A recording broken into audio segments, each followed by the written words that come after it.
মাত্র 2 টুকরো মাংস দিয়ে এটা বানিয়ে দেখতে পারেন। একদম নামি দামি রেস্টুরেন্টের মতো হবে খেতে। একটু বড় সাইজের 2 পিস চিকেন নিয়েছি।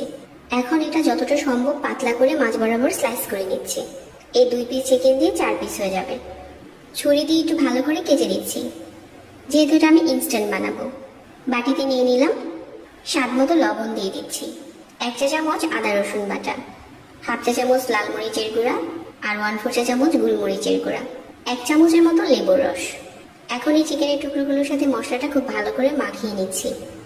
প্যানে দিয়ে দিচ্ছি রেগুলার রান্না করা তেল। তেলটা একটু গরম হয়ে যাওয়ার পর চিকেনের স্লাইসগুলো দিয়ে দিলাম।